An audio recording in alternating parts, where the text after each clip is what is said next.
How do you like my new background? I'm just clowning. But I thought, oh, I found this little picture online. I was like, this is perfect because it's like non-denominational or whatever. So welcome to the Church of Deb, where you get your consciousness raised and you learn all kinds of new things, unlearn a lot of habits. Yeah, I think I'm going to use this for the Sunday sermon because it's not too, but it portrays what I'm trying to portray without being overboard or aligning with any, one particular kind of religion or anything. But I thought, okay, this will be pretty good. So this is what we're gonna use for the show.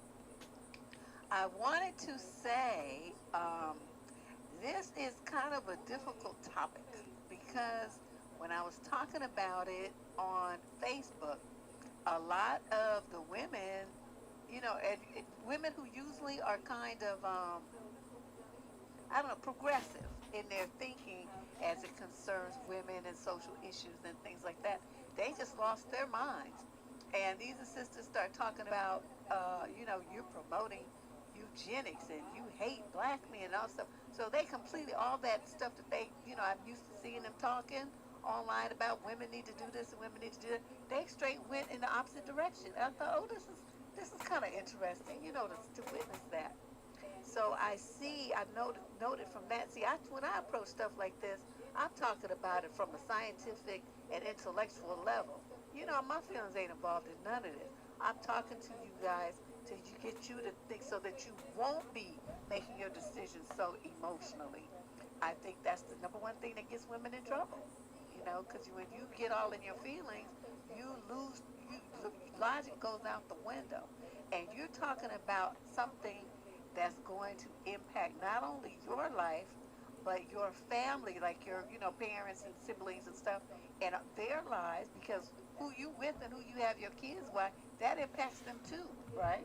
It can be positive or negative, as well as society as a whole, because if you breed with somebody who's got all these afflictions that we're going to be talking about, it's likely that your child is going to have them. And think of the burden that puts on society, not to mention the burden it puts on you and the burden it puts on your family members trying to support you. Most of these things are avoidable, not all, but some of it's going to be, because some of it's environmental. Sometimes shit just happens. But the thing that I think is the most important is I'm going to be presenting you with a list of things that have been scientifically proven to be inherited traits. And they are good ones. So if you're looking at trying to, uh, create, you're working really hard because you want to create a legacy, right? You want to have stuff that leads so that your generations of your family, people that carry your name and your DNA, have something to launch themselves so that they'll be able to do better next time than you did in each generation, better, better, better, till y'all are at the top of the pinnacle, right? That's most people's dream. Oh, thank you. Thanks, Al. Oh, look, I got a tie. I don't even know what to do. Girl, that word, that's through me. But, she's so funny. Um, we have to think about those kinds of things. So that's what we're going to be doing today. Now, first of all, I want to show you um, a, a slide. This was a question that came in, and it was just right on time with what we were going to talk about today. This thing came in, I think, yesterday or something. But of course, this show has already been planned. So I thought, oh, this is timely. She's right on time. And this is what she says.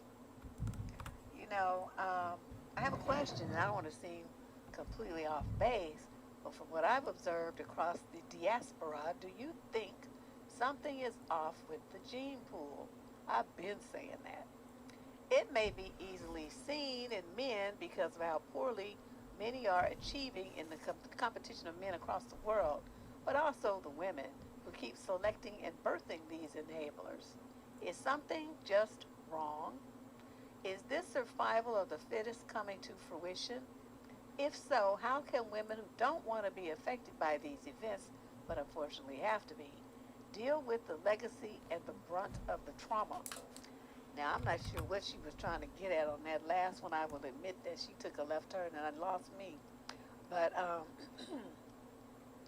I am in agreement that, you know, the survival of the fittest thing. I did a video on that, and I talked about how Mother Nature, human beings have interfered with Mother Nature because we have all these kind of new medical interventions that will keep preemies alive that, you know, haven't fully developed, that will sustain the life of people who are brain dead, sustain the life of people that have, you know, things where they can't really breathe on their own.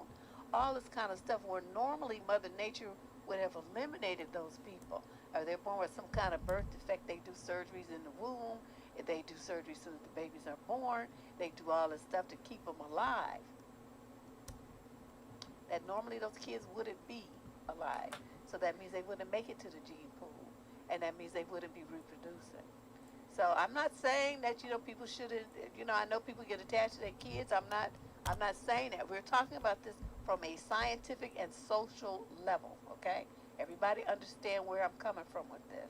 It's something to think about, you know, because of the fact that how, since all these medical interventions have been in play, what's happening to the population of the world? Think about it. The increase in violence, the increase in people, you know, what I call throwaway kids, just, you know, abandoned or just discarded, snatched by these governmental agencies that are using your kids for profit. That's another aspect of this that I'm going to kind of leave that out because we have so much other stuff to talk about today. So I thought her question was very interesting, but I think the main point, let me get back to this. The main point I want to make is this. Ladies, we got to do better. Because every time you choose one of these dusty bums to be your man, you're not only impacting your life, you're impacting future generations. Not just your kids, but you're basically, you know, you're telling human evolution that's made sure that we are the prime specimens and everybody's healthy and all this kind of stuff, that it's okay to keep producing these useless, dusty, defective, low-value bums because they're going to get the same privileges to reproduce as the alpha dudes, the ones with the prime specimen genes and everything else. The high intellect, the good looks, the muscle, the brawn, the brains. So, you know, the man really, and a lot of advice people and psychologists will tell you this. I think even Dr. Phil, that the man that you choose to have a relationship with and father your children by is the single most important decision that you will ever make in your life. Because that decision is going to impact not just the quality of your life, but that of your offspring, and like I said, your greater family and society as a whole if you're, you know, having a kid with somebody who's got some severe mental illness and, you know, violent tendencies. Now, I know remember telling you guys about a guy I dated, very briefly, who my daughter at the time was about, I don't know, 12 maybe, 13. And he had a 16-year-old son and a 14-year-old daughter. And he calls me one day to tell me that what had just happened.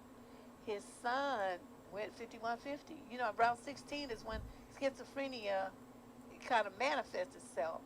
And so he flipped out. This boy flipped out. And this kid was like a stocky built kid. I mean, he played softball and stuff. I mean, he you know, he had like that Barry Bonds kind of thick look. So he wasn't a little skinny 16-year-old. And I was like, wow. So I said, he went, what do you mean?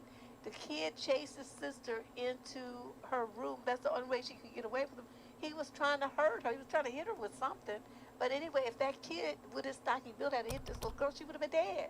And so she ran to her bedroom and pushed the dresser in front of the door so that he couldn't, you know, get in. So then she calls her mom, and then the mom calls him, right? The guy, you know, because they're divorced. And so she calls him. Now, what she should have been calling was 911, but I guess, I don't know. She called him. He tells her, I'm at work. What do you expect me to do? Call the police. That's what he did. And then he hangs up the phone. And he just left his little girl there being terrorized, his son in a mental breakdown moment, and his wife trying to figure out what to do, ex-wife rather, all by herself with these two kids that's in a crisis. And I was sitting there on the phone, you guys, I'm telling you,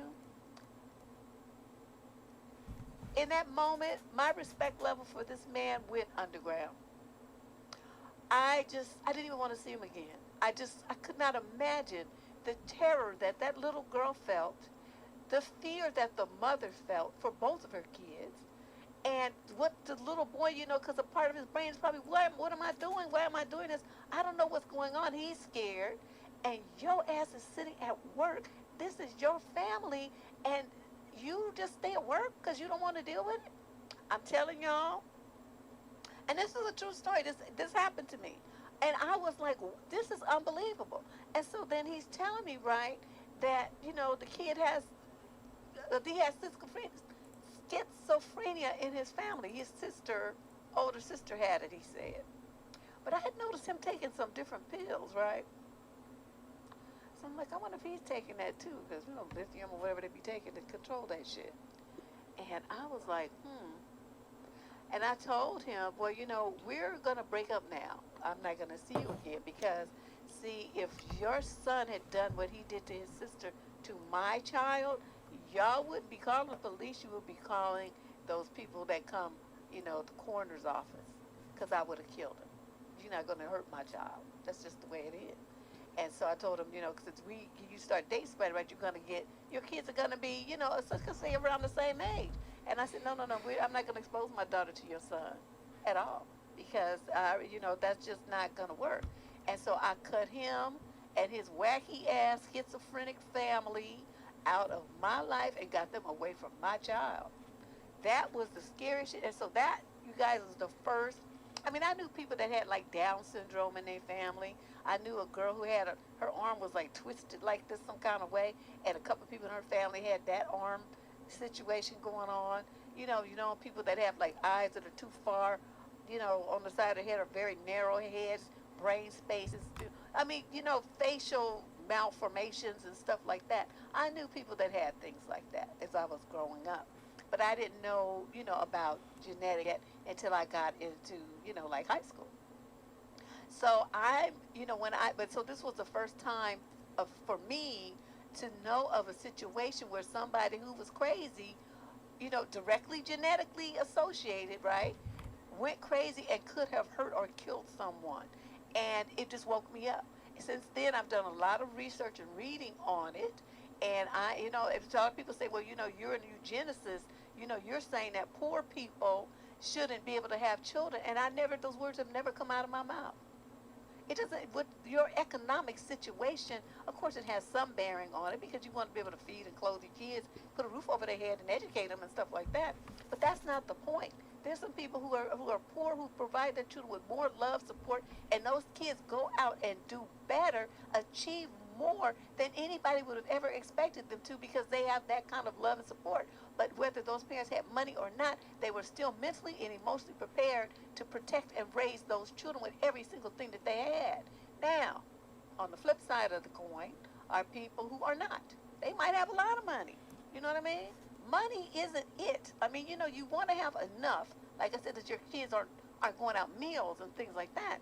But if you're choosing men who come in the door with issues and addictions and bad habits and things that are directly related to genetics, and you can see this, and you have a child with them anyway, then I have to fault you.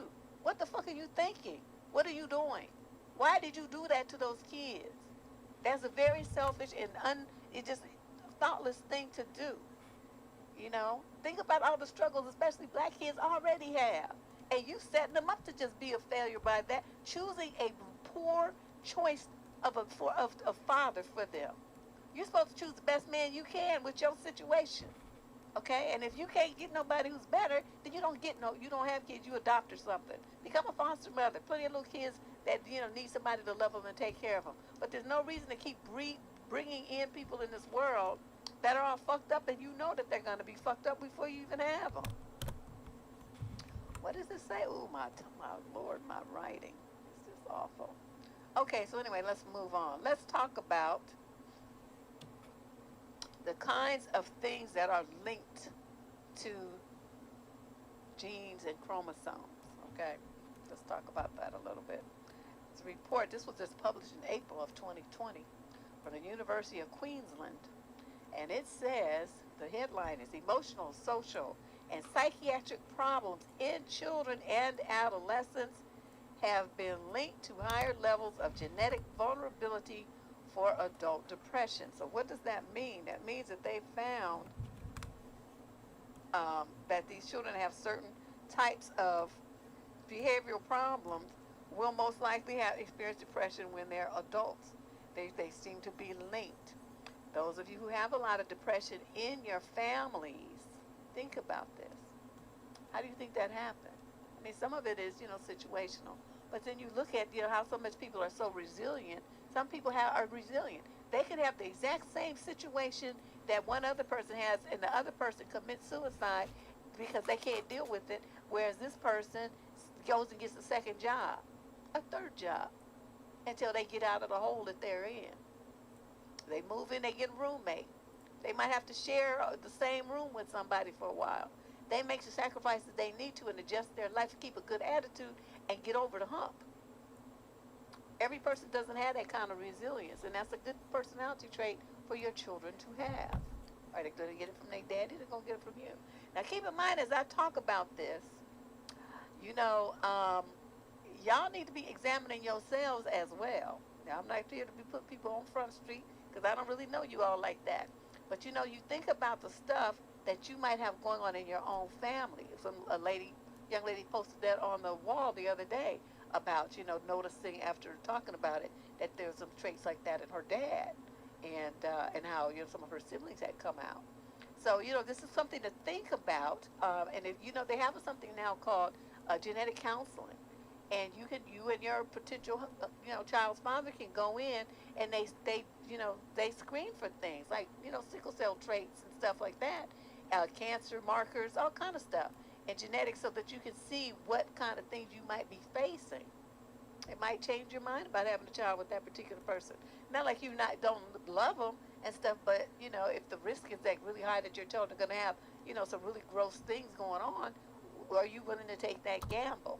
And even if they don't have it, they still have the genetics to have it, so then their child might have it. It's something to think about, And I'm not saying anything discussion is going to change your mind. I'm not saying that, and I'm not necessarily saying that that's what you should do. I'm just saying when you go into it, make an informed decision. Learn everything you can, and start looking at these men a lot more critical. You look at him, he's tall and he got a good job and he's fine and he can lay that pipe. Okay, what else is he all about? And I'm going to tell you some stuff to be looking for. That's why I decided not to do this show on a recording, because it was just too much to say.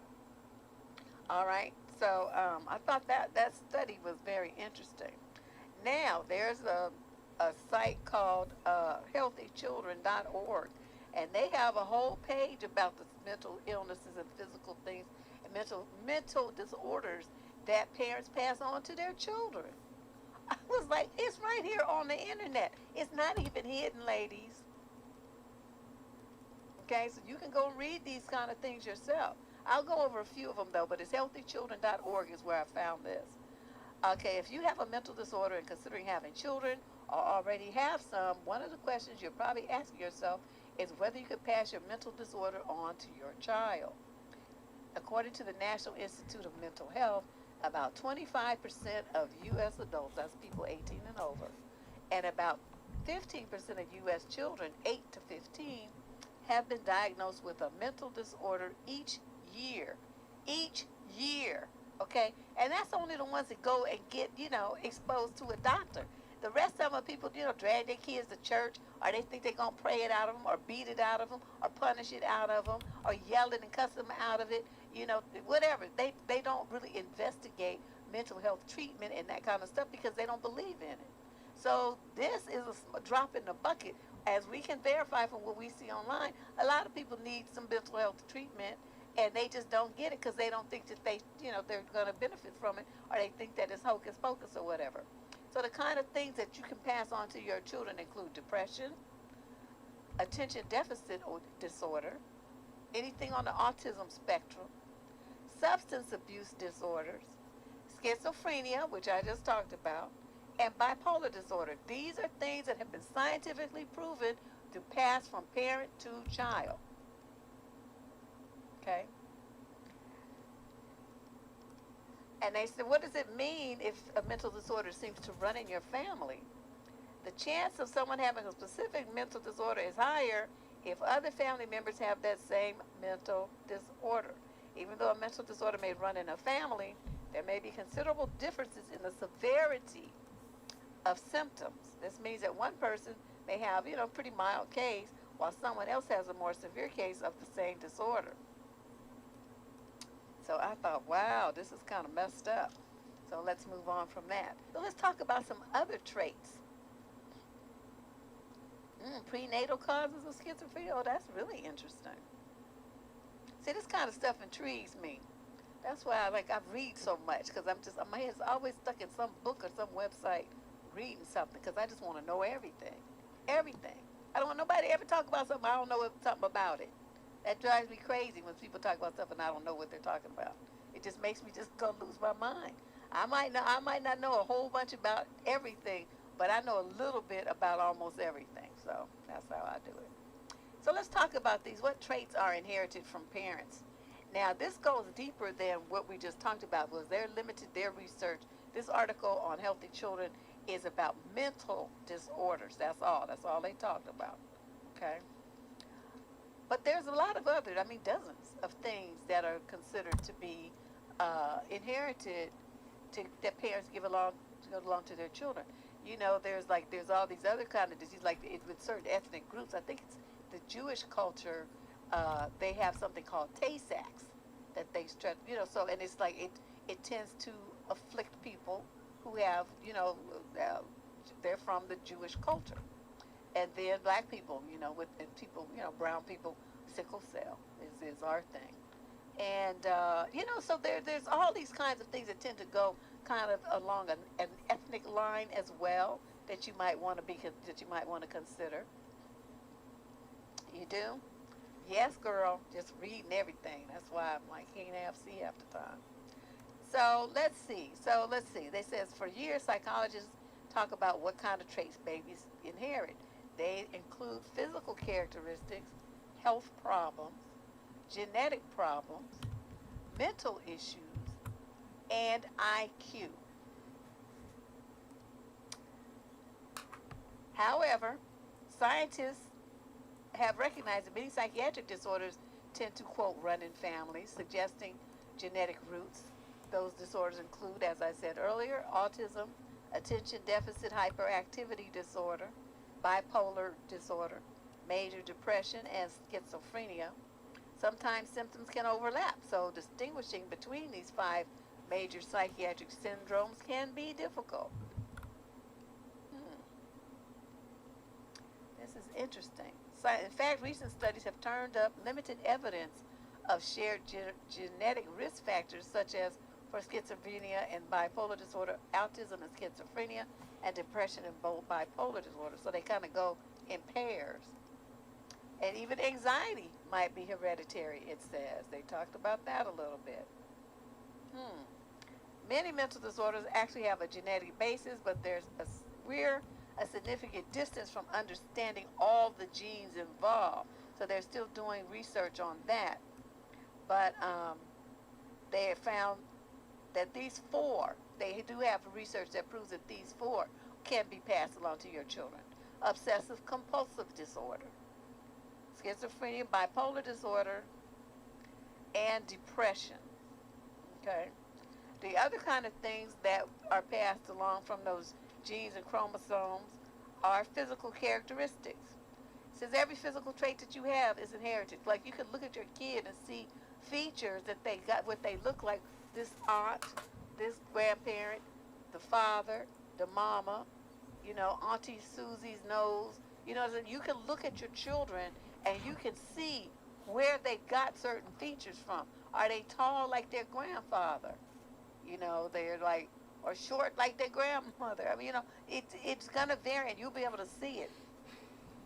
Whether you have a dimple in your chin or not can be attributed to your genes. Hair color and eye color. This lady was saying, that her daughter has this pigeon-toed, and she got that from her daddy. I was like, eesh, that's going to be messed up when she be trying to wear high heels and stuff.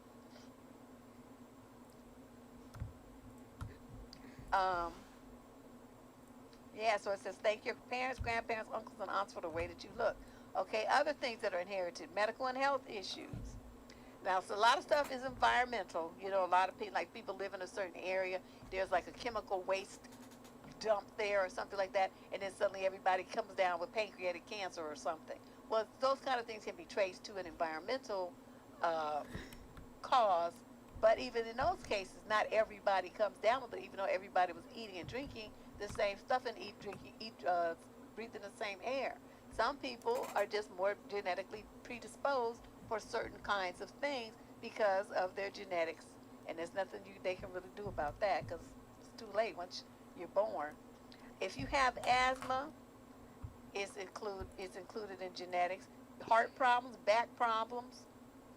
A lot of people in my family have like a crossed toe. The big second toe is big crossed over. Wait, second toe is, well, anyway, somewhere there's a toe that's crossing, and a lot of people in the family have that. We don't know what that means and whatever, but a lot of people have it. And allergies. Allergies are also inherited. Auto accidents, poor diet, and other factors can play a part in it, of course. Certain other patterns that are seen in families, such as types of cancer and other non-cancerous conditions, are seen to suggest the presence of an inherited susceptibility to cancer. Genetic defects is another one that's inherited. Some people would group those under health concerns issues, but they're a little bit different because these present as developmental and physical problems like sickle cell anemia, muscular dystrophy, cystic fibrosis. All those things are carried in the genes. But for a child to end up with it, both parents would have to have it. Otherwise, they're just like a carrier. It lays dormant. But if both parents have it, then the kid will definitely have it. That's what they're saying. Down syndrome children are born with an extra chromosome, and it says most cases of cerebral palsy are due to lack of oxygen at birth. So if you have, and a lot of times your risk of Down syndrome goes up if you are an older parent, and men or women, both. If you have older, it increases your risk of having a child with Down syndrome. And like I said, a lot of them are on the spectrum. Some are, very greatly affected, others are very functional. Great personalities, laugh at jokes, all kind of stuff. They go out and their old jobs. They're just, regular people. They have a slight affliction. Okay, what about your kid's intellect, intelligence? That's definitely inherited. It plays so much into genetics, it's not even funny. So that article that I wrote called The Stupid MF Gene is a tongue-in-cheek article, but it has a ring of truth to it. You can find it on survivingdating.com. And I wrote that about, 12, 15 years ago. And it still very much applies to what we're talking about today. Research has shown that people within the same family tend to have intelligence scores that are within 15 points of each other. So you get with a dummy that's got an IQ of 85, 95, 100 maybe at the top, and here you are with your 140 IQ making things happen and doing, big things, and then you have a kid with somebody with an 85 IQ. Well, guess what? Your kids is not going to be that sharp. You're going to be looking for them to be sharp pencils in the box, and they're not. They're going to be broken crayons. You're going to wonder why they don't understand nothing. Why you got to get them all kind of tutors and special programs and all kind of stuff. You never had to have those things. You got lessons on the first try. You made A's in school. Your kids struggling to get C's and D's. And you wonder why. Because you had the baby by a dummy. That's why. You better think about that kind of stuff. This also has to do with prenatal nutrition. So those of you who want to sit down and eat a bunch of junk all the time while you're pregnant, skip meals and drink soda, stuff like that, stop it. If you're going to have a baby, take care of the baby as soon as it, is conceived. Start eat better. Really, you should do that before you get pregnant, so your body is prepared for the pregnancy. And what about personality traits?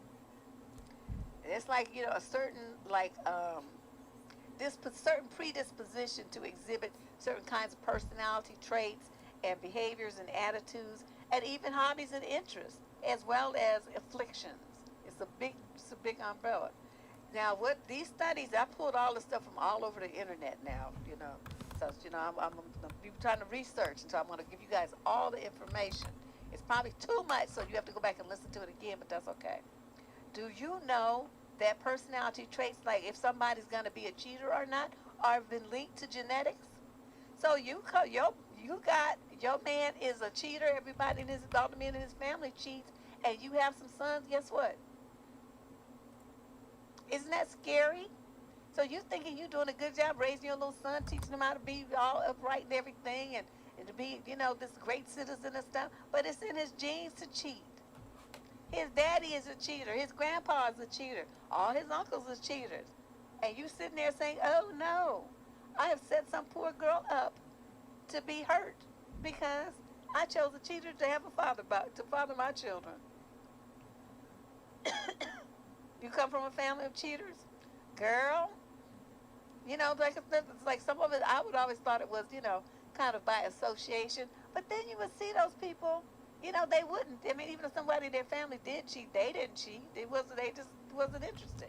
So they're showing this is a key interest. These guys struggle with trying to not do it more than some average guy who might just do it because it's, an opportunity to present himself. He never cheated. He'd been married 12, 15 years, and suddenly just one day he cheated, and he hates the fact that he did it. He hates himself. He's mad. He's upset with himself, this and that.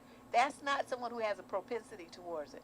The ones with the propensity are the ones who, as soon as they ask you to marry them, and you say yes, and you celebrate, you on the phone telling all your friends, he over there with La Shanice and them. Already cheating. It's in his attitude. It's really interesting. The more I read, the more fascinating it was, I'm telling you. Now, another trait that we don't really think about that is inherited is insomnia. So you got people that can't sleep. They don't sleep good, and then you have this little baby that won't go down, and you're like, oh, no, this kid never sleeps. Guess what? He got the genes for it. You should have had a baby by a man who sleeps all the time. I was just, the whole family cheated Jim Dog? Well, see, now you know. Now you know. This is kind of wild, isn't it? It says children that have mothers with insomnia don't sleep as long or as deeply, but paternal insomnia, that's from the dad's side, doesn't seem to have the same effect. Scientists point out, though, that generally mothers still spend more time with the children than the fathers do, and young children may pick up on their mom's sleep habits. I thought, wow, okay, that's interesting. Okay, poor driving skills. And it says a team in California did a research that found that people have a specific gene that makes them worse behind the wheel than other people. It's a protein, BDNF. It says it assists the brain in linking memory to physical responses, and people with a lower level of driving ability don't tend to have that. I'm like, wow. So now they're trying to figure out if people that have that gene have higher rates of car crashes. So you would know, don't get in the car with somebody that got that gene because you're likely to die. I was like, oh my God, this is terrible. Fear of the dentist is another one. Levels of your ability to tolerate pain is another. That tends to go, run in families. And it's like, 'cause some people get a paper cut and they act like they about to die. Other people can have a whole baby and without any kind of, pain meds. Not like they was happy about it, but it happened, So it's just really kind of interesting. And this was the most fascinating thing to me because it says that traits like, of course, eye color, hair color, earlobe shape are genetically inherited. You know how people have like the family big ears, everybody looking like Dumbo and stuff. You know what I mean? Everybody looking like that. girls get to hide it with their hair, but the boys don't. Um, they also link these things to your facial expressions. And in 2006, they did an experiment with people who were born blind or more siblings who were separated at birth. They all made similar facial expressions as their parents and other relatives, despite never having seen them. So it wasn't like they were imitating them. They didn't. They were blind. They couldn't see, or they were separating them on the other side of the country. Never met them. Never knew that they even existed. And so, but they're making similar expressions. So that isn't that amazing? I was just like, wow, this is fascinating. Then they also said your interest in physical activity and slash exercise. That tends, how you have like a family that'll be everybody's an athlete. Everybody's athletic. Everybody plays sports. Everybody does stuff. Kids playing 2, 3, 4 sports. All this stuff, right? Everybody's on the move. They want to run. They do stuff. That is genetic. Look at how Kobe Bryant's daughter started. You see what I mean? I mean, she got it from her daddy. And he encouraged it, of course, but the interest was already there. He didn't have to put it in her. So I thought, okay, this is absolutely fascinating. Response to caffeine. Some people, they just have to have it. Other people have even a few sips and they're just the total for the rest of the day. They jittery, their blood pressure goes up, their heart races, all that stuff. They can't do caffeine. So that is, RBF. You never know. They didn't necessarily include that, but it is a facial expression. Procrastination as a personality trait. It says for some people, procrastination feels as natural as eating, breathing, and sleeping. And according to a 2014 survey in psychological science, nearly half of the procrastination tendencies can be chalked up to genetics. Wow. How fast you age. Now, you know that's true. Because you see some people, and they just, like everybody in the family look old. Even the brand new babies look old. You see people, like these are the women and the men who peak in their teens. And after that, they start looking like old people. They look 10, 15, 20 years older than what they are. Their skin, they get wrinkles. They gray early or bald early, this kind of stuff. They have a genetic propensity towards early aging. I'm glad we don't have that in my family.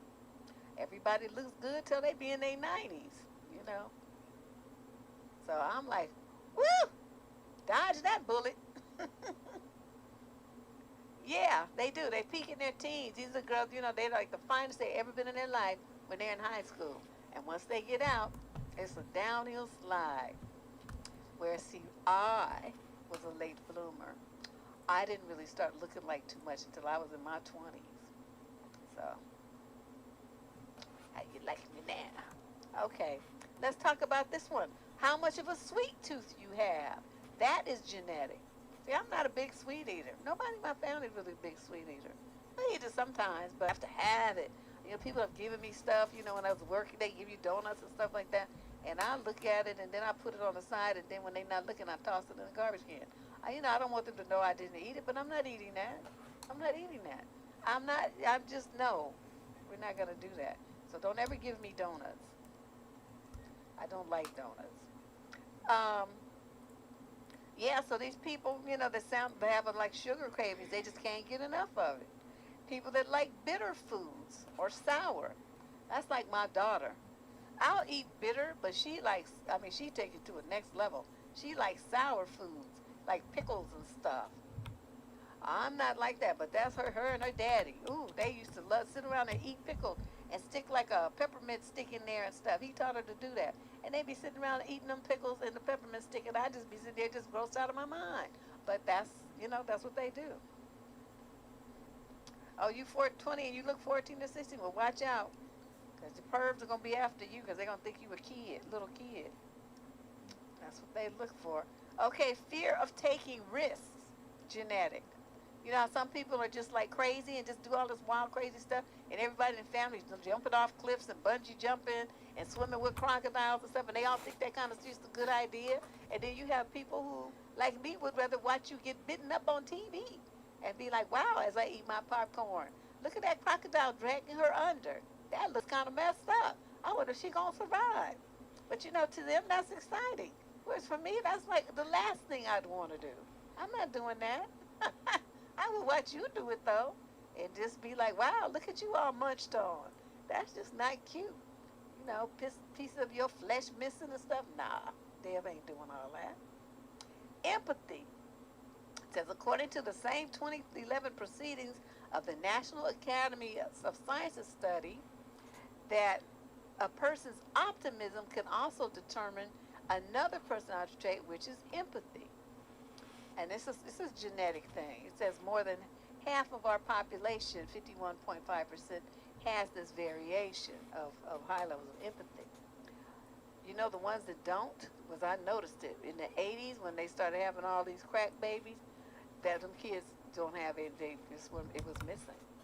It was something they just couldn't even remotely kind of gather that kind of sensitivity. It was kind of scary. So you think those people are getting together with other crack babies, and now those kids are having kids. That's where we are now, generationally. And so that could be a lot of good contributing factor to why we have so many wild people out here victimizing other people without even blinking an eye. You know, they just have no empathy whatsoever. They feel like other people are here for them, to meet their needs. And high rates of narcissism, because narcs don't have empathy, right? So, you know, when you look at the change in society and it correlates with something that's happening that's impacted the brain chemistry of the population, then you can kind of start tying things together. So you got all these people now, you know, the narc gene. I mean, that's all we see. That's all we see now. Nobody, people don't give a shit about nothing except themselves, and half the time, not even that. You have too much? Well, we need to clone you.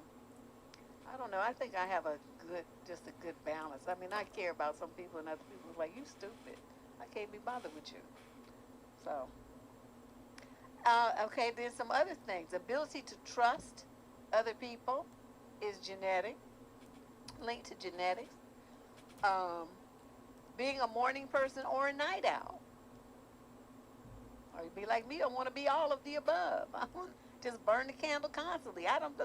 My parents used to tell me when I was a baby that I never wanted to sleep. I wouldn't make noise or anything, but I'd be sitting there, laying there on my crib or sitting in the crib when I could sit up, just looking around, looking, listening to stuff, just like I do now. And they said it was like I would cry to be like in the middle of where everything was. I didn't want to be like in my room by myself. I wanted to be where they were so I could have something to look at and something to listen to. And they said I was always just like so, just so intrigued with everybody and observant and wanting to, to know. And it was like this kind of thing, like, and I still have that feeling now sometimes. I don't want to miss anything. Okay, I don't want to be asleep and miss something. I don't want you to be reading a book or something that I don't know nothing about and you have some information I don't have. So it's the same kind of thing, and it was exhibited when I couldn't even talk yet. Couldn't walk, couldn't even crawl. Just a newborn baby. And I already was exhibiting those traits. So this is the kind of stuff, we got to think about this a little bit more, lady. Sweatiness is an inherited trait. Some people really sweat and some people don't sweat that much. Even doing the same amount, of exertion in the same temperature, in the same heat, they don't sweat as much as others. Musical abilities. And some people cannot sing. They like to think they can, but they really be scaring your eardrums. Taste in music is inherited. Like some people like, their genes are more classical or whatever, rock, loud stuff, this and that. And other people like certain other kinds of rhythms, to appeal to them more. The risk of diabetes in men, this is outside of what they call the SAD diet, standard American diet, the SAD diet.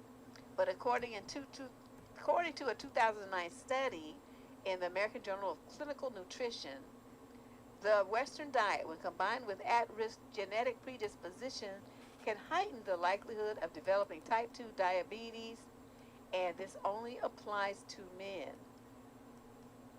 So it applies to men. So that's kind of interesting.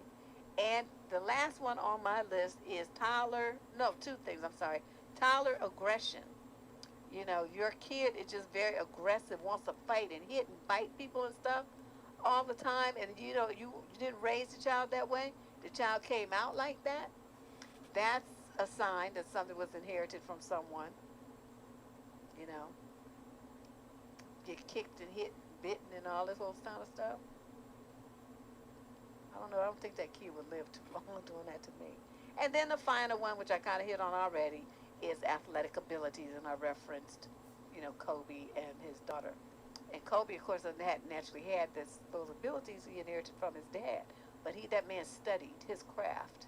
He wanted to be a master, and he did. He, you know, exerted all his energy into becoming the best that he could be. So, as you ladies think about the men that you have interacted with, be honest with yourself. You don't have to type it in here. We know we don't. We ain't trying to know your business like that. What I want you to do is think about the men that you were entangled with, that you were considering having babies by, or that you did have babies by. How many of you can honestly say that had you thought about the genetic aspect of a child by this particular man, you would have not made that choice? You think about that, and then what we'll do, I'm going to put a survey up, and all you can do is, you know, you're not going to put no details. It's going to be like, yes, I would have made another choice, or no, I would have still done everything the same way, or I wouldn't have had no kids at all, or, you know, there's going to be a few other options. But, so it's not going to ask for personal information. It's just going to ask for your summary thoughts. So get that ready. I'll put it on the community wall after the show, okay? Now, let's talk about, I wanted to get, you know, to kind of talk about a few of the letters that I pulled from past, you know, recent letters and past advice column letters, and the subject matter and the stuff that people said, okay? My baby's father left me while I was pregnant for another woman and changed his phone number. Now the baby is going to arrive in about 2 days. What should I do?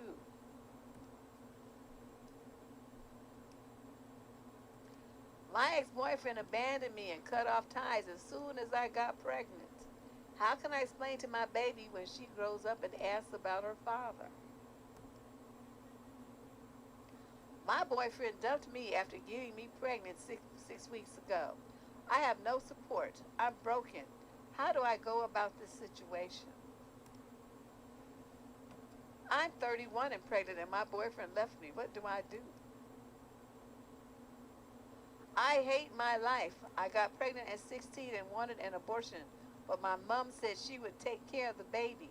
I'm now 17 with a 6-month-old, and she went against her word. What do I do? Do you think a woman is stupid if she has an unplanned pregnancy and keeps the baby despite being unable to care for it? Now, these are just a few. You know, I could have went on and pulled out hundreds of these. You figure how many years I've been doing this advice column. I have all the columns on a hard drive, you know, an external hard drive, just so, I don't know why I keep them, but I do. Going back to 2007. Going back to 2007. Before that, I was online doing the columns for Net Noir. So those belong, technically those are their, you know, that's their property. When I started my website, and all the content is mine, I own it, that started in 2007. And I have all those columns on an external hard drive. Just too much. All the thousands and thousands and thousands and thousands of people that have written over the years, and a lot of them have this kind of theme or some basic type like that, where the woman is pregnant by a dusty bum. Okay? A dusty bum. She's ruining her life. Okay, now let's talk about from the guy's perspective, because, you know, some of them write in too. I got my girlfriend pregnant. Should I leave her since I'm a student with 2 majors and I don't have time for a job? He had time to dip his ween, though, didn't he? But he don't have time to get a job and take care of the kid that he made. You see this? What I'm talking about? Dust. Here's another one. I got a girl pregnant and she doesn't want to abort the baby. What is the best way to avoid being linked to that baby in any way? Should I move states?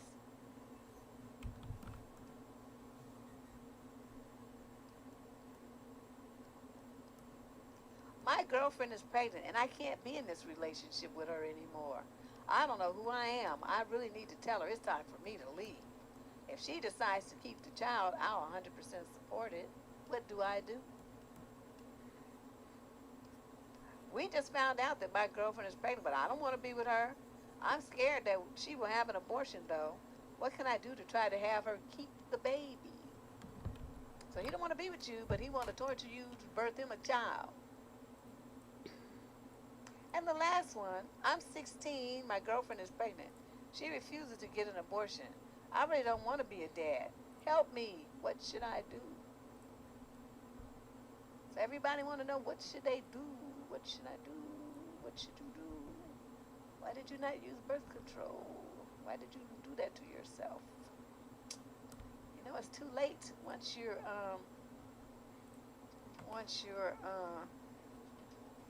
what you call it? Once you know you're already pregnant, because the only option is that you either have it or abort it. That's it. You're down to, you know, just two choices here.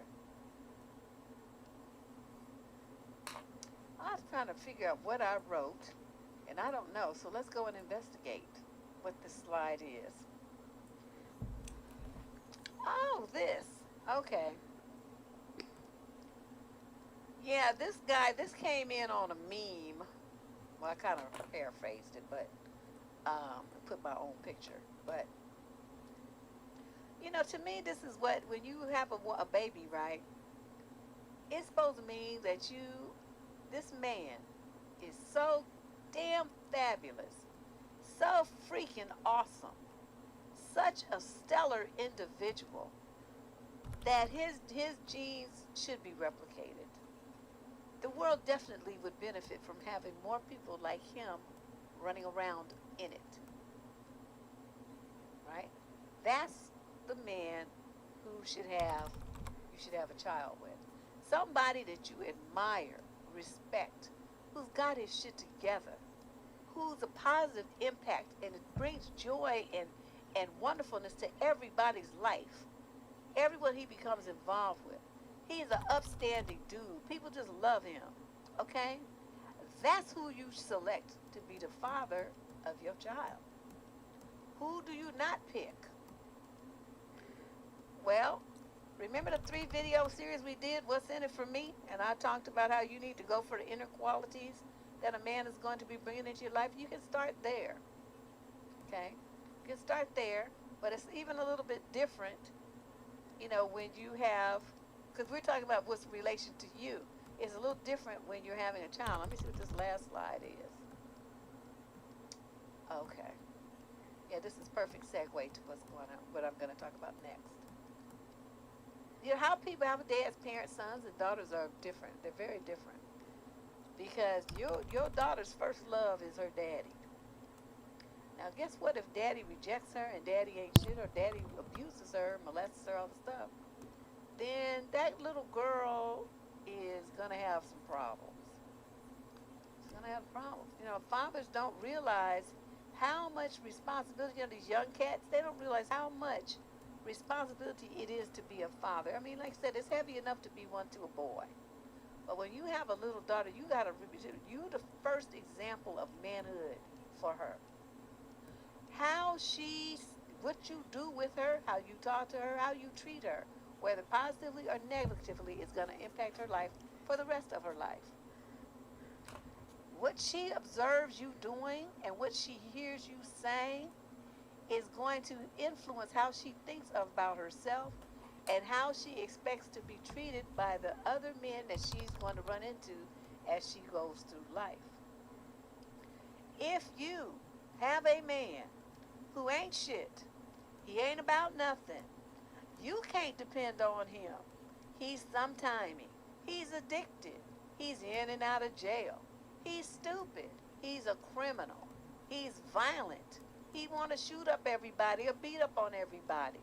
He only went to the 6th grade. He can't read. He can't spell. He can't write. He can't even do cursive. He only prints everything. He don't know how to balance a checkbook. He never had a checking account. He uses a check cashing place. These, he can't keep a job. His concentration is ridiculous. He ain't read a book since third grade. This is a man, why? Why? Why? Why? Please explain to me why you would choose that to be the father of your children. Ladies, I know, and I run into this, and I'm not trying to be mean. I want everybody to understand this. This is a social issue discussion. This is an issue of about women focusing on things that impact their lives negatively that you probably don't really give too much thought to. I want you to change that because I want you to start thinking about stuff more before you do it. Don't just be going off all willy-nilly, emotionally reacting to stuff. You have to think about what you're doing and what's going on. What is that perfumey smell? One of my neighbors must be smelling, spraying something. This is just so very important. God, you do your kids such a disservice. You just do them such a disservice. So let's talk about a few more things, because I think what's happening, I categorize these types of men into two types. Okay, there are the men who are high value, which are the guys that we're talking about, and what's in it for me. They bring it. They bring the heat. They bring the intellect. They bring the support. They bring everything.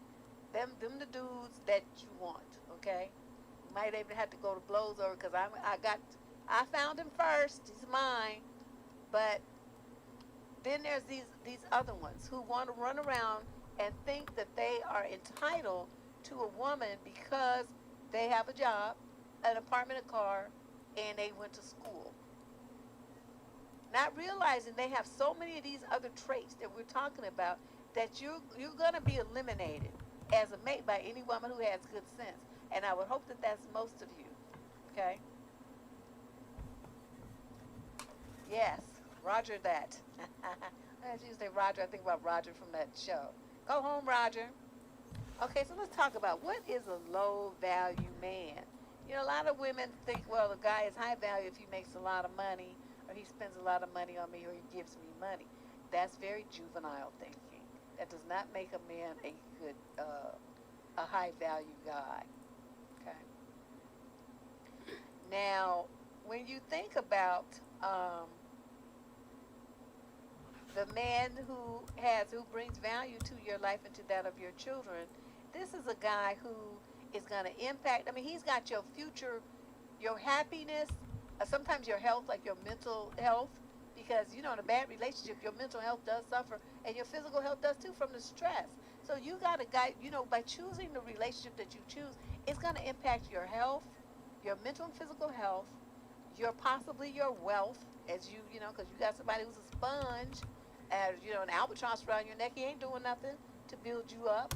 He has no plan, no direction, no purpose, no nothing. And he's disrespectful.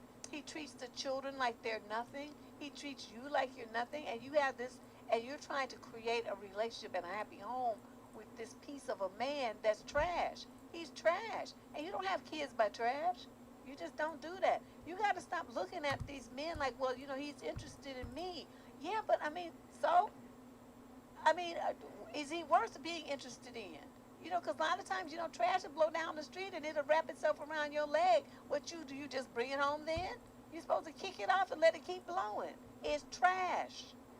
Okay, but you don't know, you want to bring it home because it's like, oh, look, it's breathing. It's a man and he's interested in me. And, he say, we're going to be a family. And we're going to do this and we're going to do that. He's the homosexual looking for a place to rest his head. And you bring him in your house and feed him and all this old stuff. And he's useless. You're not looking at the fact like, okay, he picked me up on the street. He's a low-class fool. I wasn't doing that great either to let that happen. He don't have no job. He don't have no money. He hustling or selling barbecue on the corner and shit on the weekend and everything. And that's how he makes his money. He don't have no job. He don't have no education. What are you doing? Why would you want that over your children? And then, well, anyway, let me start on this. Like a tumbleweed, But I was outside, because we got all these fires and stuff, so everything blowing up and down the street right now. Because the wind is just, it keeps changing direction. So it's blowing the smoke in and blowing the smoke out. But I was, outside and just standing there kind of looking around with my mask on. And, these like leaves and pieces of newspaper and stuff was blowing down the street. That's where I got that from. And I was standing there and it was coming down the sidewalk and it just like wrapped around my leg because I was in its way. And that was the same thing that happens with these men, these dusty men y'all meet on the street. You be standing there and here they are wrapped around your leg, and the next thing you know, you walking and they still there and they all up in your house and in your life and in your bed. Oof. And see, and what's really the sad part is, I have to slide this in there too. Like I said, I know a lot of you come here and you, for your religious or whatever other spiritual reason, you don't believe in an abortion. I am a firm believer in abortion. People are like pro-choice. I'm pro-abortion. Because in any situation like this, don't even think about it. You're going to set yourself up and your kids for a life of drama with some knucklehead ass man. And and then then you got to think about too, because you like I said, you got this kind of behavior in the family, right? You got a daddy, right? He's gonna get visitation. Did you think about that? He's gonna, no matter what kind of safe and sane and wholesome environment you try to provide for your children, as their father with visitation rights, he can come and get them kids and put them in any kind of environment that he wants to. Your kids could be getting trafficked where he exchanged for his drugs. He could be just leaving them with any old person. You won't know what happens to them. What happens? Your kids come home all messed up, and it's too late then. It's too late. Somebody said your dude's own brothers, his own mother and father. You have people abusing your kids and talking to them crazy, smoking drugs around them, giving them drugs, giving them alcohol. All kinds of stuff happen in these dysfunctional ass families. These are people that you want to have a kid by. And then the kid, you can't keep the father from seeing his child if that's what he wants to do. A lot of them don't want to, but if he does want to, even sometimes just to antagonize you. That's what the environment he's going to be putting the kid into, that dust bunny environment that he came from. And you thought it was okay to have a baby with him, not thinking into the future, okay, if I do this, he's going to put my baby in that environment, and my baby going to be driving around in the car with him in his little car seat in the back, and this clown getting shot at and shit. And this is the environment I'm putting my child in? Think about all the kids in Chicago that get killed like that. I read about it all the time. They trying to get the daddy and to get the kids. But, that's who you chose to father your children. Some thug that be getting shot at. So I'm like, y'all just got to think more. These young girls, because, them the only ones having their babies. It ain't us old people. It's your young people having all these damn kids. And by these knuckleheads, you need to do better. And you parents, you need to start talking to your daughters. Talk to them more openly about this kind of stuff. Make sure they understand they choose the man. Just because you get pregnant, that don't mean you have a baby. Okay? And you go there talking about, God's going to make a way. Stop saying that shit to your daughters. Stop it. You're going to be setting them up to have a life of drama and torture by having a child by some vicious, vile, nasty, no educating, can't read fool. And then your grandkids going to come out all special needs and stuff while you insisting your daughter breed with this idiot. You take driver ass to the abortion clinic and handle your business. Yeah, but birth control sometimes fails. That it does happen. I'm not saying it doesn't. Just even the pill's not 100%. If you take it every exact same time, there's just shit does happen. But I'm saying, having fun with a Dusty and then having a kid by a Dusty, two very different things. Marrying a Dusty, oh my God, there's a third thing we don't do. You could be mingling assets. Okay, let's talk about the traits of a low-value man. Number one, they'll have no emotional intelligence. This is like what they want out of life. We talked about a lot of these. Some of this is reiterated in the What's in It For Me video, right? But I'm going over it again. I'm adding a few things because we're talking about it from a different angle. After she had her 2C, that's what I'm saying. Sometimes stuff just happens. And my grandparents had my Uncle Frank. My grandma was, I think, 51 or 2 or something.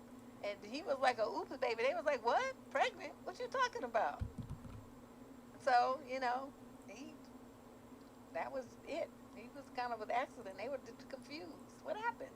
But, really, when you think about it, it's like, when I was a kid, I'm looking at them and I'm like, my grandparents are doing the nasty. That just, I couldn't compute that. It just was like, ew. Aren't they tired of it by now? But yeah, he was born, I think I don't know how old I was. I mean, no, when I found out the story, what I'm talking about when he was born. Because he was already, I was in my, like 12, 13 or something. And he was already in his late 20s, so, yeah. So anyway, so low emotional intelligence. They don't know what they want out of life. They don't have no direction, no purpose. Nothing. They be sitting around waiting, for other people to tell them what to do, what to think, where to go. These are the ones that want you to help them find a job, look for a job for them, do their resume for them. You practically have to go up on an interview with them. They don't have no plan. They don't manage anything for themselves. They don't have long term, the ability to budget and plan for the long term. They want instant gratification. They want everything right now. So you got somebody like that. It's impossible to plan with them. These are the ones that you go and set up a savings account, right? Because y'all going to buy a house, and then he's the one that pulls it out and buys some $10,000 rims because he wanted them.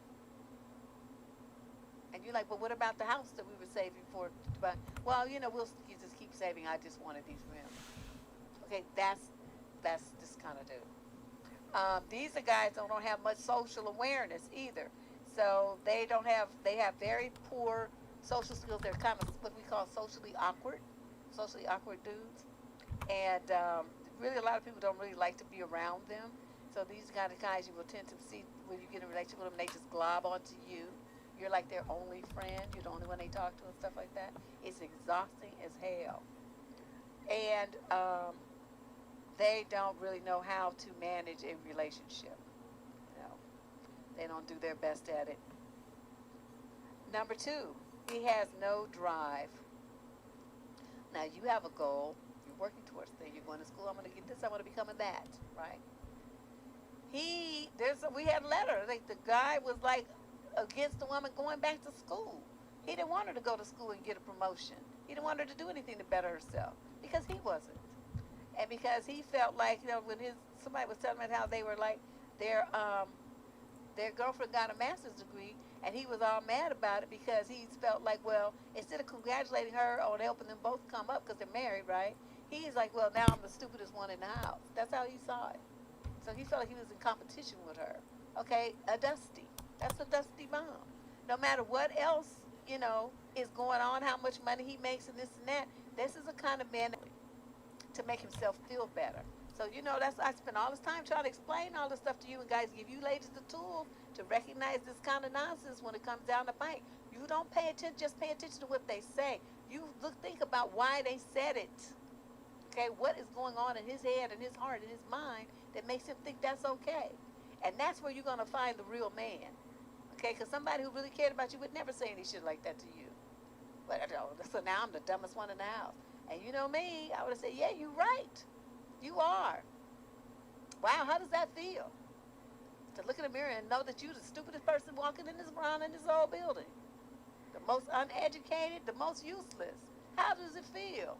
Because, he would have tried to get don't say stuff like that to me because I'm going to rub it in your face. And I'm going to rub it in. I'm going to rub it. So, I was just appalled that he would say some shit like that. Okay, but yeah, they don't have any purpose, and they don't actually do anything. These are the guys who, okay, they have no hobbies, no interests. They don't want to get a promotion at work. They don't want to go to school. They don't want to do anything. They don't want to do nothing to advance and improve themselves. But so, every man though wants to feel like he's a winner, right? In some way or shape or form, he's won, he's conquered something. The thing he's going to try to conquer, number 1 is you. And then number 2, he's going to sign on to be like, the number 1 sports fan of life. He going to buy the season tickets. He going to, get the big screen TV with the surround sound and stuff. Have, his sports room set up and all this stuff. And so he associates with his team. He calls the team his team. So if his team, and he ain't getting no money from, wins a game, well, he runs around like he won the shit personally. If the quarterback throws something and makes him flip, he's just all upset like he did it. It's the most amazing thing. I don't know, have you ever seen that? It's the most amazing thing to see. I don't even know what to call it, but they really get this thing like if the team that they're rooting for wins, they feel like they've won. That's the kind of guy that I'm talking about. But he don't do shit himself. Okay, you gonna never. He's not gonna do nothing that's gonna make himself be a winner. He's just gonna get it vicariously through these other, sources. A lot of these are fathers that push their sons to be, like top players in different sports and whatever like that. But he don't bust a grape. He don't do nothing. He ain't exerting no energy. He just pushing his son. Like all his dreams and glory is tied up in his child. That's a lot of burden to put on a little kid. The other one, okay, so first they don't have any goals, right?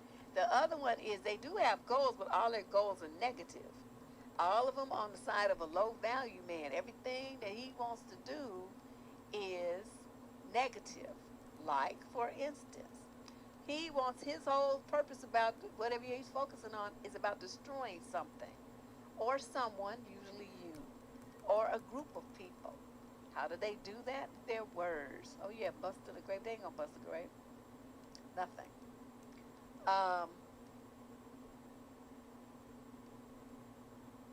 Yeah, they don't.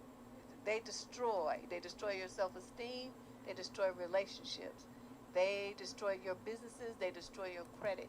They destroy your vehicles. They destroy your home. They destroy your children. They're out to destroy, maim, kill, and destroy. That's how they feel good. They also want to antagonize someone or a group of people. Now, how do they do this? We see this a lot online. They come in and they start, waging war on all the women. Oh, you're feminists. You're just, that's why you're single and this kind of stuff. So they want to try to come in and put you down and, basically get, antagonize you. Try to reach, they do it here. They try to anyway, but we know that trick. We boot them out of here. They want to come in asking stupid questions totally irrelevant to what a group of several hundred women are talking about. They want to come in with divert everything to what he wants to talk about, and some of you fall for it. You're getting better though. There's more people around here. They learn, they learn. But we have new people or people who have never been here before. They always fall for it because they start responding to him instead of ignoring him or drawing the attention to Lady Boss so she or I can get him out of there. You don't respond to them. Those are trolls, and they're just attention-seeking little troll whores. You don't do that. And what they want to do is destroy what we are trying to do, which is better ourselves and better those coming after us. That's what they're trying to do. This is, it's intentional. So don't just think that, it's an accident and he just happened to fall in. No. They have a script, and they execute the same thing every place they go to antagonize the women who are confident and independent and self-starters and self-thinkers. They don't want that. They want you to be the submissive kind that listens to his drivel. They seek to make as much money as possible no matter who gets hurt, no matter who they use, no matter who loses. They don't care. It's all about them and how much money they're going to make. Dealers, number one. They destroy whole communities. They don't care as long as they get paid. They seek to sleep with as many women as possible. This is regardless of the fact that they're in a, quote, committed relationship. Married sometimes. That doesn't have anything to do with it. It's all about what they want and their focus on doing what they want to do at your expense. So the woman that they made this promise to, she's expecting a certain kind of relationship, right? She's got a certain kind of trust in him, certain belief system, and then suddenly he's doing this and he's doing it, and he's hurting her. And then he hurts her over and over and over because some of you stay in a relationship, you got kids, you trying to work it out, you go to counseling, you do all stuff, but he does it again and again and again, and he knows he's hurting you every time. He knows he's destroying you and his kids. He don't care. So see, this is somebody with an agenda to destroy. Okay? They do other stuff too, but that's enough of that. Let's move on to the delusional, egocentric monsters. These are the dudes that don't have no skills, no education. They're not competent in anything. Can't do nothing but play video games and talk smack. They might be able to play basketball or something. They don't have any history of success. They barely have a job. They don't have any money. There's no real prospects for them. but yet he's going to be walking around like he's just the king of the world, with his ego all stuck out. And these guys tend to, I mean, even despite the fact that they present themselves as being, all that in a bag of chips, in reality, they have a very fragile ego. We've noticed this, right? We've noticed this. You guys know what I'm talking about. So they say something, and you correct them, or you tell them no. That's the main thing they really hate, is being told no, or that they don't know what they're talking about, or they stupid, dumb, just a dummy man, whatever choice thing that, that may be said back to them. And they just fly into a rage, and they feel like you're attacking their ego. And keep in mind, you don't even know this person. Okay, this is online. You've never met this person. You have no personal relationship with them at all. But they take everything that you say as a personal attack on them. And like you talking about some general topic, and here they come in there, well, I'm not like that, or I don't know what kind of men you've been around, because this and that, blah, blah, and just taking it all personally, like you attacking them. It's like, clown, I don't know you, get out of here. Block. We have a thing, it says, hide user from channel, click, which is essentially block. It's like, we don't deal with whining men here. So these guys, they tend to be, they don't develop themselves. They stay the same. A lot of them still think the same that they thought in middle school. The same goals, the same dreams, the same behaviors. They have not grown at all. They're always defensive, and they're very touchy, and they tend to be vindictive. They want to get you back for some imagined slight. These are the guys, right? You walking down the street and you don't say hello to them. They want your number, you don't give it to them. What do? They want to throw stuff at you, cuss at you, chase you down the street, all this kind of stuff, hit you. Why? Because they're angry that you didn't give them what they want.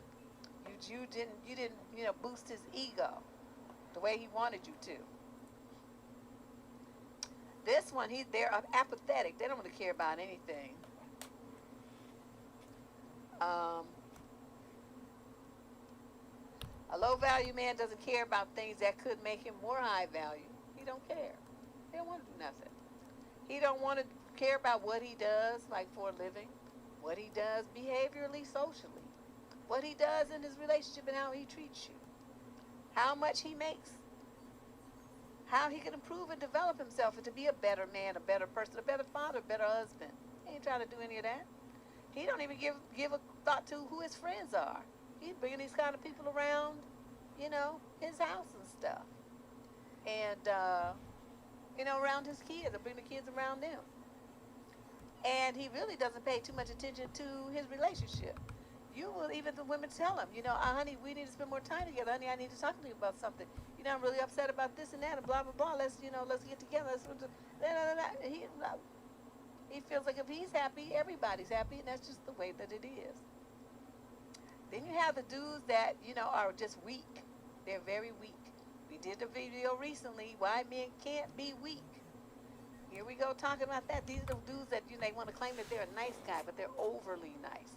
They're like a pushover. And so, it's really hard for a woman to respect them. These are the guys that don't have an opinion about anything. You ask them, well, what do you want to do? Oh, I don't know, whatever you want to do. Okay, that's not sexy. Have a thought. Have a plan. Think of something. If I'm asking you what you think, that means I want to know. Have a thought to share. Okay? This is just really crazy. So what are some of the things that the weak pushover type dudes will do? They don't enforce their boundaries. They just really don't have them. I remember a guy we were talking about, his brother kept wanting money from him, right? The brother kept saying he was going to be a model or YouTuber or some fanciful dream he had. He's in his 30s. And the little brother is the one going to school and working and was trying to go save money to go to the United States so he could, get married here and have a family here in the United States. And so, he didn't have boundaries, but his brother kept giving him money. And that's what he was writing in about, So if you're overly nice guy, you're not going to have boundaries. They don't have boundaries with their women. Like the guy, remember the kid who wrote in the other day about the girlfriend telling him that he did too much when the dude's father grabbed her butt? She was mad at her boyfriend for defending her.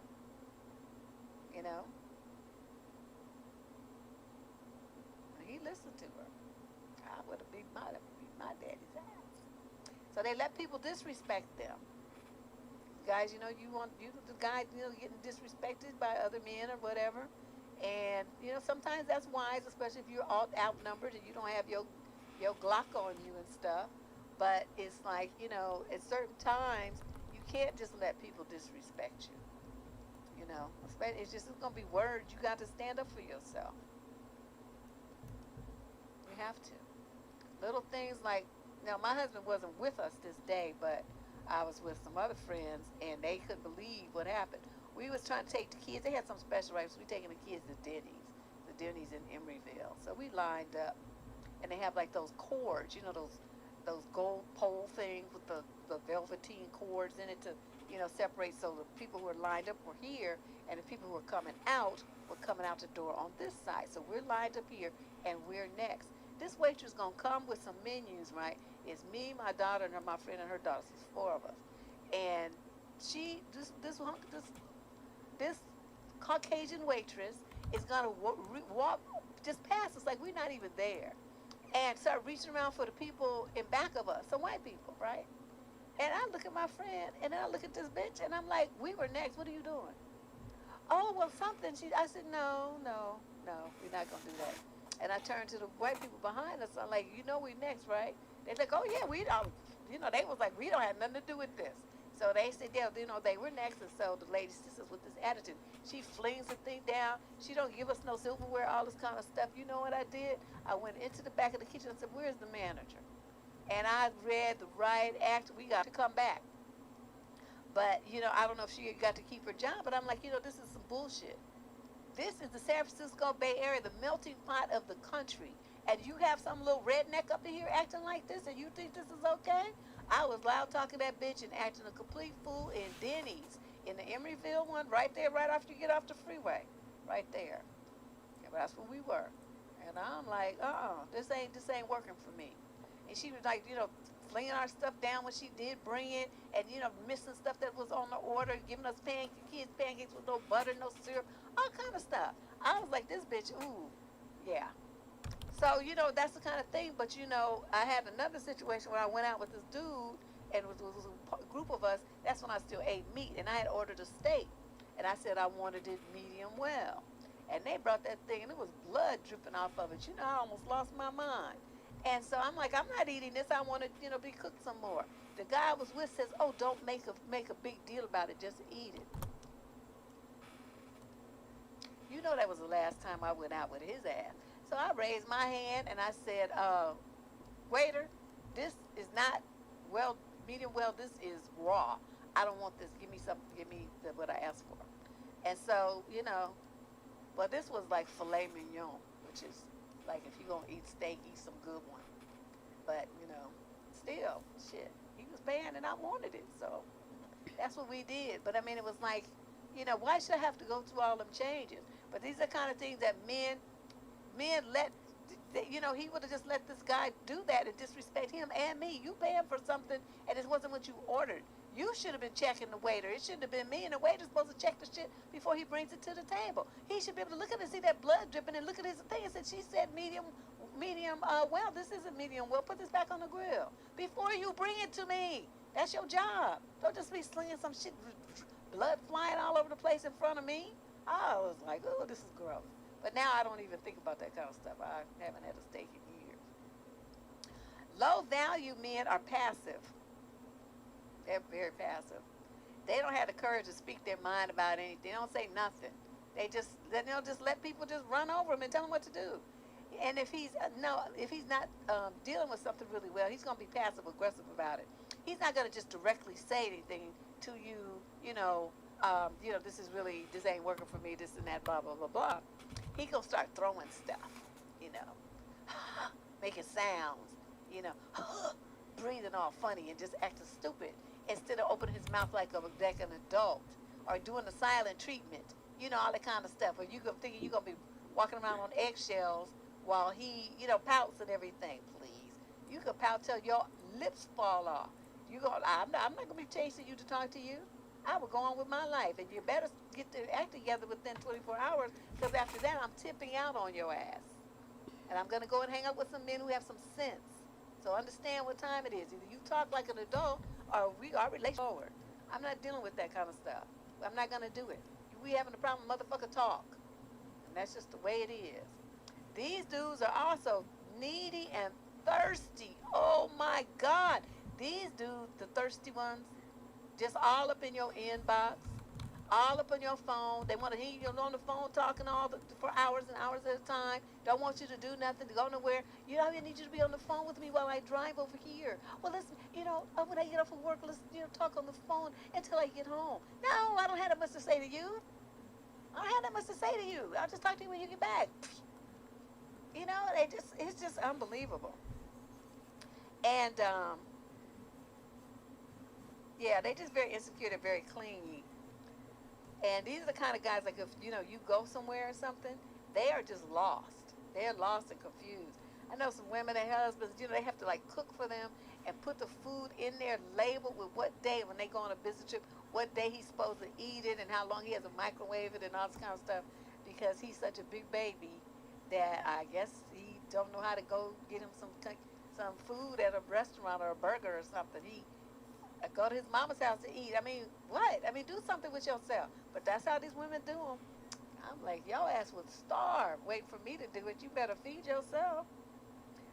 And this one, he lacks internal strength because other people can control his behavior and other people have his self-esteem in their hands. Even as simple as the guys online, right? You make a post, be one of these thirsty bras and make one of those posts. Oh my God, all men are kings. Men are just wonderful. You're all gods. I just can't stand it when women talk about you wonderful, kingly creatures. You're just the best. You're the bomb. You're awesome. I apologize for anything that may have been said that hurt your little feelings. I'm so sorry. Okay, make a post like that and watch what happens. Watch how motherfuckers come out the woodwork. People come from countries you ain't even never heard of to post on your thread and tell you how wonderful it is. Thank you, Queen. Thank you, for recognizing our greatness. Oh, listen, their egos is all tied up into what some complete stranger posts on the internet. And you saw how I came out with all of that. I could post that and stuff. Would I mean a word of it? No, it would just be a way for me to fuck with you. Because once all of you said all that, I would start ripping you a new one and tell you how trifling and sorry and weak you are. That's what you need to boost your self-esteem. That's how low it is. You have no sense of confidence in yourself. You can get it from a complete stranger on the internet. That's not even talking about you. She is saying in general. And you take that as a boost to your self-esteem, you are sorry, sir. If that's you, dude, you need to check yourself because that is just wrong. Shut up, Michelle. I'm just saying, that's just, that's something's wrong with you if that's the way that you have to feel better about yourself. Plus, they real jealous. They real jealous because they real insecure. When they want to check your phone and follow you and stuff. Where was you going? Well, who was you with? Well, who else was there? Was any men there? Well, who did you talk to? Well, what did you say? And they start asking me questions like that. I don't answer. I just look at them. Until they stop talking, I say, now that you've asked all those questions, guess what? I'm not answering none of them. Because I was where I was at and I was who I was with and it wasn't you. So you don't need to be bothered about it. Man, okay, and there's ones that don't have, they don't want you to know what they think or feel, right? They're scared. They're scared that you're going to know them or something. So they're very focused on being liked. That being approved of, getting approval, whatever is their group. That's why I say most men are followers because they need that kind of adulation from a group. That's why they roll with what they call my crew. They roll out and be a group of them, gang of them. They don't go nowhere by themselves or just with maybe him and a friend. They always got to have a gang of folks around them because it makes them feel like they're important. They got all of these people listening to them and, he's telling them what to do and all this old stuff. It ain't about shit because they never, really doing nothing useful with their lives. But, one loser directing other losers that are more of a loser than he is. That's what you really got there. So, yeah, the ones following all that, they want acceptance. They want acceptance, and that seems to be very important to them. So they get in these groups, they get in these thugs, these things. They hang around every recording studio so they feel like they're part of a group and, they're part of something that's important to them. I think that's why they also joined all these 5-letter acronym groups, and then they run around and say, well, we, because it's important for a lot of men to be able to say we. They want to feel like they have a team, a backup. This is a group. Whereas women are more likely to roll, we roll out very independently. So I just thought it was just kind of fascinating. Like I said, I've been researching this for weeks, and I was like, wow, this is just really sad. Yep, frats too, exactly. Then this one, he doesn't. He has no real power, right? He has no real power, and because you ask him, well, why don't you? Oh, say he's having a problem at work. Well, what are you going to do about it? You should speak to somebody. You say concerned that your guy is, having a problem, and you want him to resolve it because you don't like your man to have a problem and people to be picking on him and stuff. That hurts you, right? So you're like, honey, what you gonna do? Oh, I'm not gonna say nothing because nothing's gonna change anyway. It's just that's just how it is. That's just the manager. That's how the manager is. That's how they are. So I'ma just have to deal with them to do. Okay, so what does that mean? I've had a guy like he had asked me out, and then we had that conversation, and I immediately dumped him. We didn't even go out. Ooh, that was just like ooh, and they was picking on dude at his work. He's the only brother up in there. The only black person in the whole group of white girls was just giving him the business. And he just couldn't see his way to speak up and, to stand up for himself. So he ended up leaving. I mean, he got a job, different job and stuff, but he let them run him out of there. I was like, they would be leaving. So I'm looking at that, and he just felt like, he was powerless and that he had nothing to do. So when these people, you have people, those who feel like they're internally motivated and those who are motivated, internally vote motivated, you make all your own decisions and you are responsible for your own choices and actions. You own it, but you also use any repercussions, you take them lumps, but any benefits, you also get all them kudos and awards, right? Because they, that's you. Then you have people who are like these guys I'm talking about. They need all this adulation from outside unless they have a woman, usually it's a woman, in their life big upping them and telling them that they're awesome and that they're wonderful and he's the best and he's the biggest and the brightest and the mostest and all the stuff, then if he has somebody telling him that, then he doesn't believe it. Most men have very low self-esteem. Very, very low. That's why the alpha dudes stick out so much, Yeah, he needs you to boost his ego. That's where that submission comes in. Why it's so important to people with low self-esteem. They want to feel like they have somebody that they're telling what to do. They want to feel like they have somebody who's lower than them. It makes them feel better. And then the final one, these are guys who, there's a few here.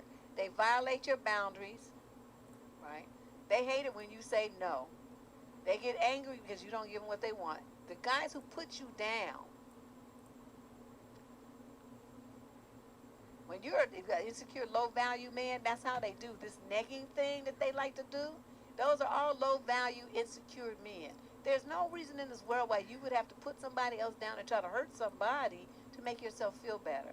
You thinking you're getting a benefit, some kind of perk. Your life is better. Your situation is better. You feel better after you break another person's spirit. These dudes are toxic as hell. And they're like all over the internet. And you have classes. And these idiots pay thousands of dollars to go to these seminars and stuff and learn how to abuse women for the sake of trying to get them in bed. That's what they're teaching. So that's why I'm on the counter path. So it's like they come at you with all this trash and drama. They want to be negging you and put you down or trying to, what they call escalate, where they want to try to touch you inappropriately and all this stuff. Kick them in the nuts. Don't put your fucking hands on me. You lost your mind. I don't know what kind of pickup artist nonsense you trying to run here, but it ain't working, dude. Keep your hands to your damn self before you draw back a nub. Put out my switchblade. I'm telling you, these dudes, I don't know, something's wrong with them. Okay, so anyway, yeah. So anyway, they have very damaged and low self-esteem, right? And a lot of them, what they will do, the reason why, you thinking they're attacking you because, but it makes them feel better another way in that if they feel like they break your self-esteem and confidence, you don't take care of yourself like you did. You don't look the way that you did. You don't have the friendships and the joy in your life that you did. They feel like your chances then, you're more attached to him. He's more become the source of your, um, what's the word I'm looking for? Your validation. He set himself as the sole source of your validation to where you don't even trust yourself anymore. That's their goal. So that your whole sense of yourself and who you are as a woman is in his hands. So he can yank your chain anytime he feels like it. And once he has you there, he feels safer that you won't leave him. That is the whole purpose of all these games, is trying to manipulate you into staying with him no matter how he treats you. You'll be so shattered as a person, emotionally and mentally, that you won't think that anyone else will want you. And so why would you leave? That's what they want. That's what makes them feel better. These type of guys are also very concerned about their image. So they will, when they step out on the street, they be looking like $1,000 with they like GED and $9.95 an hour job. But he really, he should be putting that time and energy into developing himself as a man. So see, that part about the 5-letter group that starts with an M, that component of their program I'm in full agreement with. But it never used to be part of a program like that. It was just growing up to be a young man, maturing into a man. You take care of your business. You do stuff. You develop yourself. Those were the things every young man was supposed to do.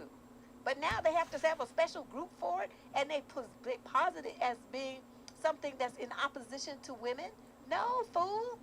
Your ancestors are the ones who told you to be like that because of women. And you're trying to act like it's, now because you doing it because to spite women or something. They twisted. They don't even know history.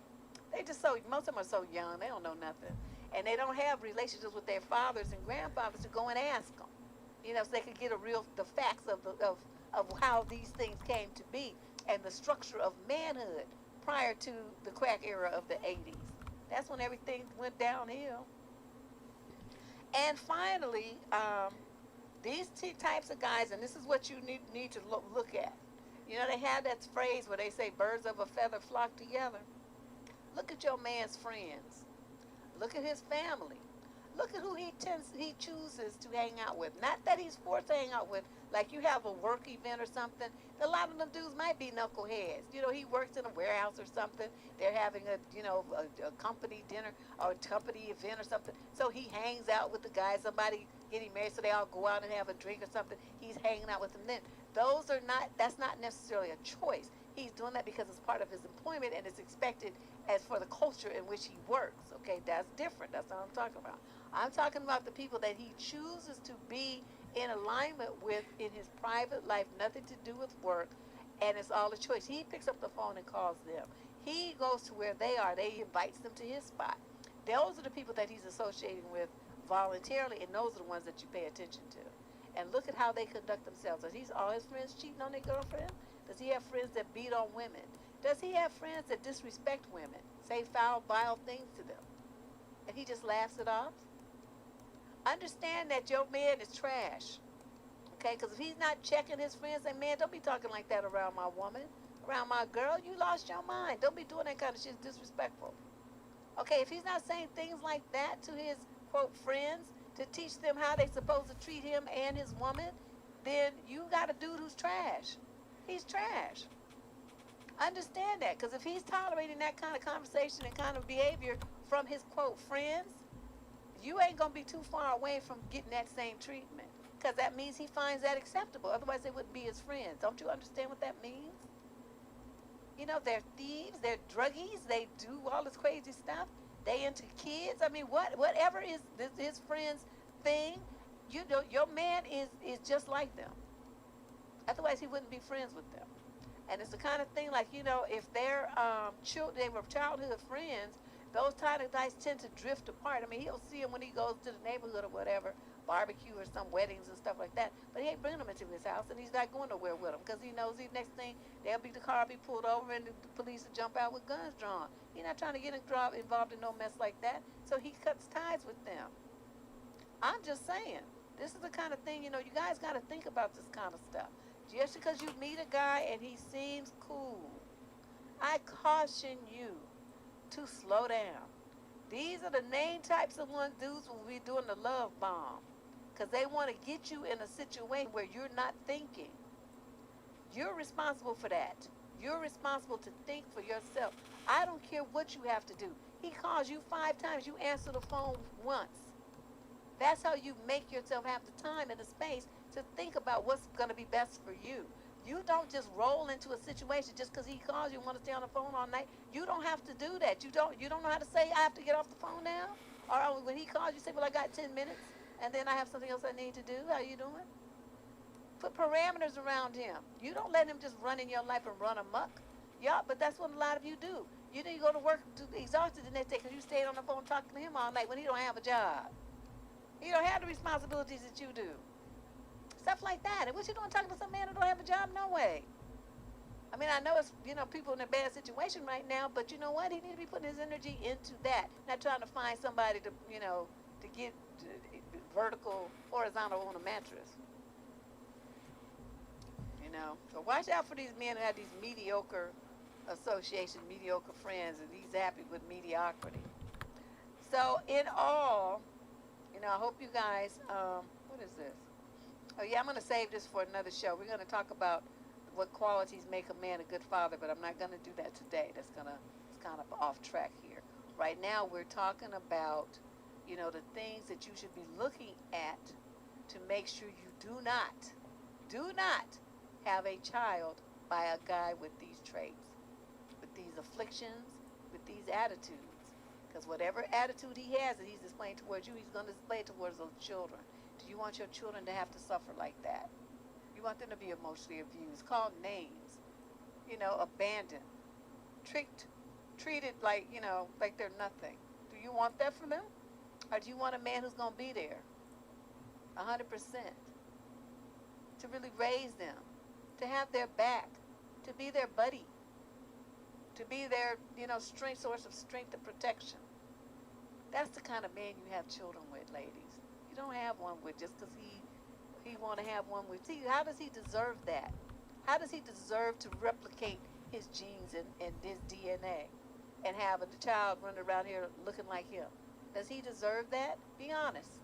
What about him is so fucking fabulous that we should have more like him on this planet? Think about this. It's not, I'm not trying to be mean. And like I said, some women accuse me, this lady accused me. She said, you're all into this eugenics, you just don't want black people or poor people to have children and this and that. I'm like, I'm going to say this. Have you looked at the numbers of foster care? Have you looked at what's going on with the laws around pedophilia? Have you looked at the high rates of human trafficking in the children? Where do you think they're getting all them kids from? Think. You don't have the abilities to take care of your kids and keep a close eye on them? You got too many kids for you to do that? You should have stopped at one when your life ain't together like that. So your kid is, getting exposed to all kind of stuff that he or she should not be getting exposed to. Ladies, and I don't want you to think, like I said, I don't want people to look at, I'm telling you, the missing children is escalating. The victimization of children is like a thing. That's a real thing. So those of you who are in a situation where you need other people to help you take care of your children. Every other person that has access to your child, it increases that child's risk. You take that child to that other person house, you don't know who they have up in that house. You don't know what they're doing to your kid. Well, you calm to work. Trusting people. Well, yeah, you might be able to trust your girlfriend, but now she got a new boyfriend that you didn't know nothing about, and he shows up. And he, looking at your little daughter. Okay, what you gonna do? We had a guy at our house, and I know I told you my husband they threw both of them out. Our daughter was running around, she was like 2, and it was hot. And she was running around, she had like a little t-shirt on, and she had her little diaper, and she was running around, she was she's 2-year-old. I don't even think she was 2 yet. And this girl I knew comes with her boyfriend, right? And they sitting on the couch, we all talking and stuff. Dude was like looking at my daughter, like she go by, he's like, and she come back. Now she's an adorable baby, don't get me wrong, but his look, it was no. that wasn't the right kind of look. It wasn't look like, oh, and then he back to the adult conversation. It wasn't like that. He was fixated like a predator on her. My husband sees it. He jumped up and started cussing like there was no tomorrow. And I'm looking at him like, what in the world is